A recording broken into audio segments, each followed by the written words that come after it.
गहरे जंगलों के बीच बसी एक खौफनाक जगह, लुम्बी डियर माइंस। कभी ये जगह खदान मजदूरों से भरी रहती थी, लेकिन अब यहाँ सन्नाटा पसरा हुआ है। पर क्या ये सन्नाटा सिर्फ वीरानी का है, या फिर यहाँ कुछ ऐसा भी है जो अब भी जिंदा है? ये वही जगह है जिसने भारत के मशहूर पैरानॉर्मल इन्वेस्टिगेटर गौरव तिवारी का ध्यान खींचा था। उन्होंने कई भूतिया जगहों की सच्चाई दुनिया के सामने रखी थी, लेकिन लुम्बी डियर माइंस की कहानी कुछ अलग थी।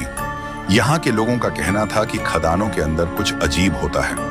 रात के अंधेरे में रहस्यमयी आवाजें, बिना सिर पैर के साए और वो अजनबी हाथ जो अचानक कंधे पर आकर रख जाते हैं। कहा जाता है कि यहाँ मारे गए मजदूरों की आत्माएं अब भी भटक रही हैं। कई लोगों ने दावा किया कि उन्होंने आधी रात को पत्थरों पर हथौड़े चलने की आवाजें सुनी हैं, जबकि वहां कोई नहीं होता।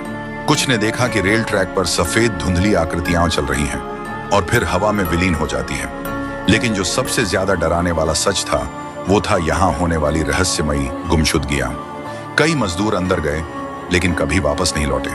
उनका कोई सुराग नहीं मिला, सिर्फ उनके औजार वहीं पड़े रहे, जैसे वो हवा में घुल गए हों। अपने आखिरी मामलों में से एक में गौरव तिवारी और उनकी टीम ने इस जगह की रात भर की पड़ताल करने का फैसला किया।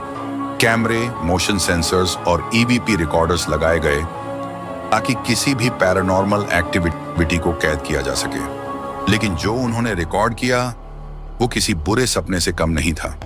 ईवीपी रिकॉर्डिंग में अजीबोगरीब आवाजें कैद हुई। किसी ने साफ साफ चेतावनी दी, भाग जाओ यहां से। मगर टीम ने इसे सिर्फ कोरी अफवाह मानकर जांच जारी रखी। लेकिन फिर कुछ ऐसा हुआ जिससे उनके होश उड़ गए। टीम के एक सदस्य ने अचानक सांस लेना बंद कर दिया, जैसे किसी ने उसका गला दबा दिया हो। गौरव तिवारी, जो हमेशा निडर रहते थे, इस बार घबरा गए। उन्होंने तुरंत टीम को बाहर निकलने का आदेश दिया, लेकिन बाहर निकलते ही एक और अजीब चीज हुई।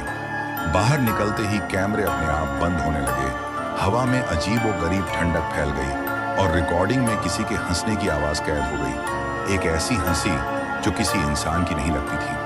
गौरव और उनकी टीम के लिए ये एक साफ इशारा था, इस जगह पर कुछ जो नहीं चाहता कि कोई उसकी सच्चाई जाने। गौरव तिवारी और उनकी टीम ने इस खौफनाक अनुभव के बाद दोबारा इस खदान में कदम नहीं रखा और कुछ ही समय बाद गौरव तिवारी की खुद रहस्यमयी परिस्थितियों में मौत हो गई। क्या ये एक महज संयोग था, या फिर कोई अनदेखी शक्ति उनकी मौत के पीछे थी?